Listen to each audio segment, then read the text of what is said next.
Mesdames et messieurs, bonjour et bienvenue sur Radio Afrique Unie. Merci de nous rejoindre pour cette première édition de journal en français. Une nouvelle étape dans notre engagement à vous informer avec rigueur, indépendance et proximité. À partir d'aujourd'hui, Radio Afrique Unie vous propose régulièrement l'actualité en français afin de toucher un public plus large à travers le continent africain et le reste du monde. Chaque jour, notre rédaction vous fera vivre l'actualité régionale et internationale, politique, sécurité, économie, culture et initiatives qui font avancer l'Afrique. Au micro de la Radio Afrique Unie, nous nous donnons pour mission de donner la parole aux acteurs du terrain, éclairer les enjeux et rapprocher l'information des citoyens. Merci de votre fidélité. Radio Afrique Unie, le journal Jimmy Choukrani. Le journal sur Radio Afrique Unie au sommaire. Radio Afrique Unie, une nouvelle voix francophone s'élève avec le lancement des éditions en français L'Afrique, racontée pour le monde. Le Rwanda hausse les tons après la décision de l'Union européenne de suspendre son soutien financier à la mission des troupes rwandaises déployées à la province de Cabo Delgado, en proie à une insurrection armée depuis plusieurs années. Comores 2027, le compte à rebours du village de jeu, 3000 athlètes attendus, défi logistique à inspection internationale imminente. En République démocratique du Congo, des civils pris pour cible dans l'est du pays. Un rapport indépendant des organisations de défense des droits humains dénonce les bombardements et frappes de drones.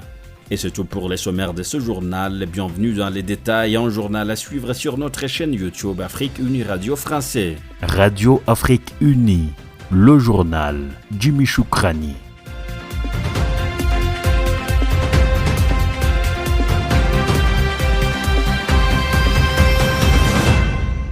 Aujourd'hui, une nouvelle voix s'élève pour l'Afrique et pour le monde avec le lancement de son service francophone. Radio Afrique Unie ouvre un nouvel espace d'information, de dialogue et de réflexion destiné aux auditeurs du continent africain, mais aussi à tous ceux qui, à travers le monde, s'intéressent à l'avenir et aux dynamiques de l'Afrique. Des détails avec notre confrère Achir Niragira depuis Bujumbura au Burundi. Dans un paysage médiatique en constante évolution, cette nouvelle antenne se donne une mission claire. Contribuer à porter une image positive, juste et ambitieuse de l'Afrique sur la scène internationale. Car l'Afrique est aujourd'hui l'un des continents les plus dynamiques du monde, un continent riche de culture, d'initiatives et d'innovation, un continent porté par une jeunesse créative, entreprenante et tournée vers l'avenir. Partout sur le continent, des femmes et des hommes imaginent des solutions, créent des entreprises, développent des technologies, innove dans l'agriculture, transforme l'éducation, modernise les industries et participe activement aux grandes transitions du XXIe siècle. Pourtant, l'image de l'Afrique à l'international reste parfois partielle ou déséquilibrée. Trop souvent, elle est réduite à ses crises ou à ses défis. Or, l'Afrique est aussi et surtout un continent d'opportunités, d'initiatives et de réussite. Valoriser ces réalités, raconter des histoires, faire entendre ses voix, voilà l'une des ambitions d'Afrique Unie Radio. Notre radio souhaite mettre en lumière les acteurs du changement sur le continent, entrepreneurs, chercheurs, artistes, agriculteurs, enseignants, innovateurs et membres de la société civile. À travers nos journaux, nos reportages, nos débats et nos analyses, nous voulons montrer une Afrique qui avance, qui construit, qui réfléchit et qui participe pleinement aux grands enjeux du monde.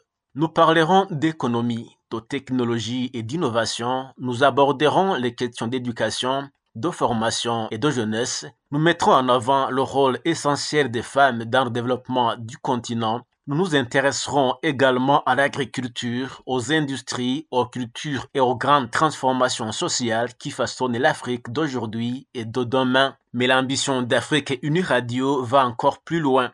Notre radio veut être un pont entre l'Afrique et le reste du monde, un média capable de rapprocher les peuples, de favoriser la compréhension entre les cultures et de promouvoir une Afrique ouverte, créative et influente sur la scène internationale. Dans un monde marqué par les tensions et les divisions, les médias ont une responsabilité essentielle. Informer avec rigueur, valoriser les initiatives positives et contribuer à renforcer les liens entre les sociétés. C'est dans cet esprit qu'est né le service francophone d'Afrique une radio tournée vers l'Afrique, mais résolument ouverte sur le monde. Une radio qui veut informer, inspirer et valoriser les talents du continent. Une radio qui souhaite accompagner les transformations de l'Afrique et contribuer à faire rayonner son image à l'international. Aujourd'hui, cette aventure commence avec vous. Bienvenue sur Afrique Unie Radio, une nouvelle voie pour raconter l'Afrique, valoriser son potentiel et rapprocher les peuples. On te dit Achille Niragira, Afrique Unie Radio, Bujumbura.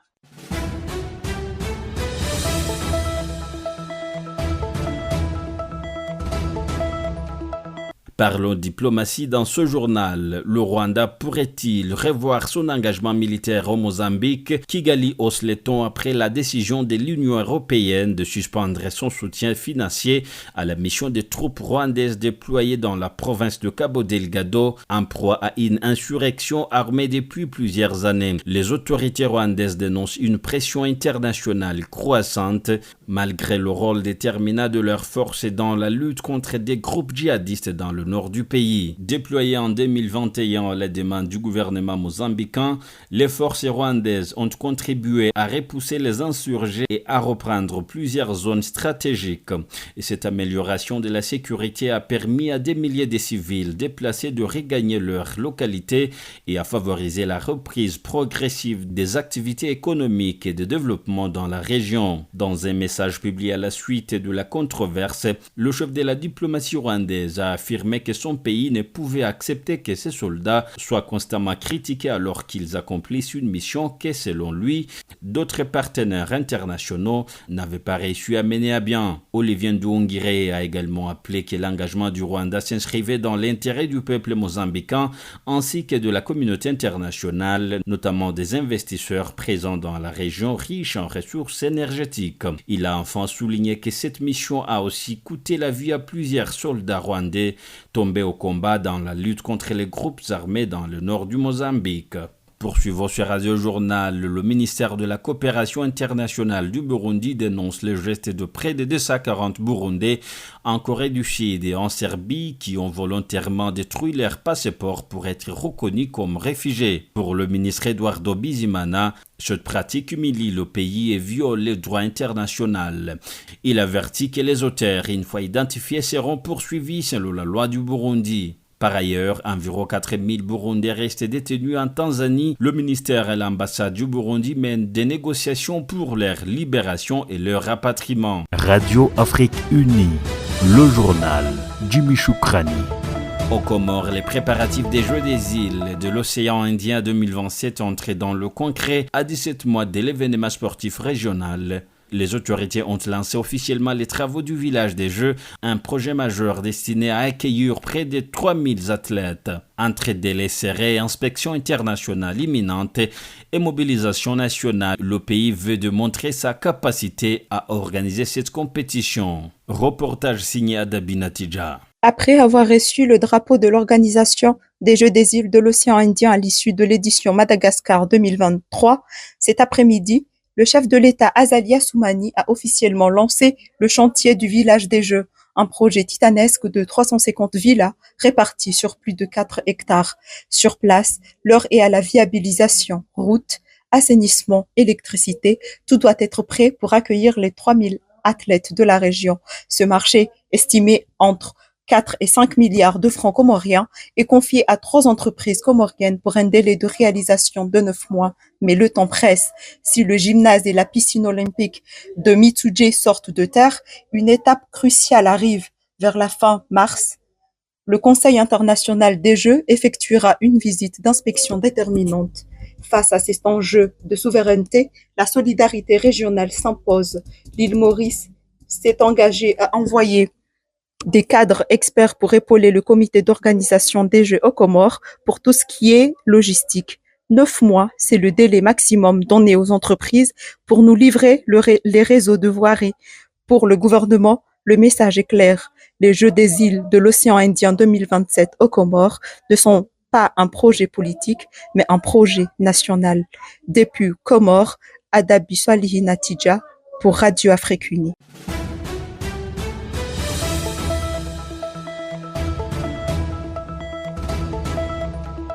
Toujours dans ce journal, dans l'Est de la République démocratique du Congo, un nouveau rapport d'enquête humanitaire indépendant jette en lumière inquiétant sur les violences qui continuent de frapper les populations civiles.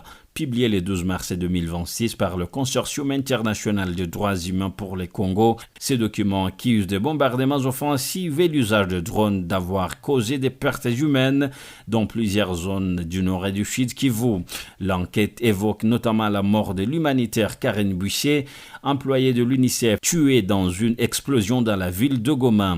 Les investigations menées dans plusieurs entités dont Massissi Rubaya et Minembwe dans le sud Kivu documentent des frappes ayant touché les zones habitées et provoquent des conséquences mortelles pour les civils. Le rapport élaboré avec la participation de plusieurs organisations de la société civile congolaise appelle à des enquêtes indépendantes et à une meilleure protection des populations dans ces régions marquées par les combats récurrents. Au téléphone, je suis avec Maître Jean-Paul Palukunga Ngondi, membre de ce consortium. Il revient ici sur le contenu de ce rapport. C'est depuis quelques mois que nous avons commencé à enquêter et il y a déjà des rapports que nous avons déjà rendus publics. Le dernier rapport, c'est celui du 12 de ce mois de mars que nous avons rendu public sur le rapport sur les bombardements et les attaques armées contre des zones densément peuplées. Et ça, pour nous, après avoir enquêté, nous avons constaté que depuis des dispositions, des accords signés à Washington, les accords de principe signés à Doha et l'appel au cessez-le-feu fait par le président angolais, le gouvernement de Kinshasa n'a jamais cessé de poser des actes sur le terrain et plus particulièrement, ce qui est grave encore, dans les zones qui ne concernent pas les lignes de front. Le cas le plus récent, c'est l'attaque de la ville de Goma où les drones aillent à bombarder la dame Karine Buissé à plein centre, alors que la ligne de front n'est pas dans la ville de Goma. C'est au-delà de ville de à des kilomètres. Et donc, nous n'avons jamais cessé de dénoncer cette pratique parce que le gouvernement congolais ayant déjà signé des accords, ayant déjà réalisé des engagements, et avec M23 et avec les États-Unis au même moment, doit apprendre à respecter cet engagement-là. Il doit apprendre à respecter ses engagements. Et le monitoring que nous avons fait état de 1564 civils tués et par des attaques armées, des bombardements de drones, y compris 988 personnes grièvement blessées. Et ça, c'est inacceptable. Donc, nous ne pouvons pas, comme les droits de l'homme, rester les bras croisés, quand un État qui est censé protéger ses populations, c'est lance maintenant dans des attaques contre ces populations. Le droit à la guerre est clair. Pendant la guerre, les civils doivent être distingués avec les combattants. Or, à ville de Goma, là où on a bombardé, il n'y avait pas même une cible militaire. Les bombardements de Massissi et les bombardements de Minembwe là-bas, où nous sommes en train d'enquêter, donc partout on bombarde les civils que de bombarder ceux qui sont concernés par les conflits armés. Et ça, nous disons, c'est inacceptable et ça doit cesser. Après avoir réalisé des enquêtes sur terrain, et nous avons pu identifier 1564 civils tués et 988 grièvement blessés par des bombardements et des attaques. Et ça, quand vous essayez de vérifier, parce que nous avons demandé qu'il y ait des enquêtes même indépendantes internationales, parce que quand nous faisons nos rapports, nous mettons même les noms des victimes et des images. Il y a même dans ces rapports où vous allez voir des photos des maisons d'habitation bombardées, des écoles bombardées par la coalition FARDC. Et ça, c'est inacceptable. Donc, la guerre a ses principes, la guerre a sa façon de la mener. Quand ce sont les civils qui commencent à être bombardés, et nous disons, ça vraiment, c'est un crime de trop. Moi, je crois que nous sommes en face d'un gouvernement qui n'est pas responsable, parce que toutes les autres attaques, le gouvernement les a toujours revendiquées. Ça, vous le savez. Et même pour l'attaque de la ville de Goma, qui a emporté notre sœur humanitaire, notre sœur qui travaillait à l'UNICEF, cette humanitaire, a été revendiquée. Nous savons que c'est par peur d'être interpellé par la justice internationale que le gouvernement vient de le faire, parce qu'il y a un étranger qui vient de périr.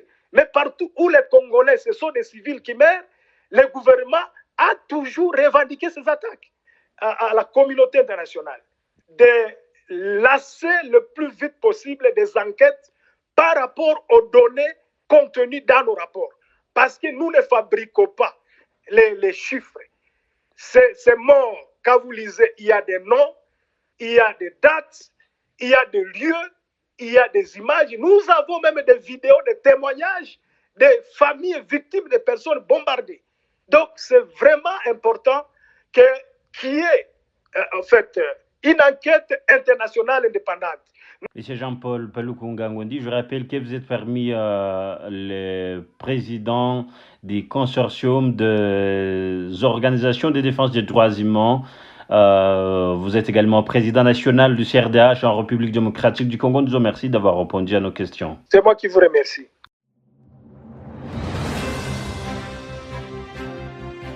Et c'est la fin de ce journal sur Radio Afrique Unie. Suivez-nous sur notre chaîne YouTube Radio Afrique Unie Français. Merci de votre fidélité.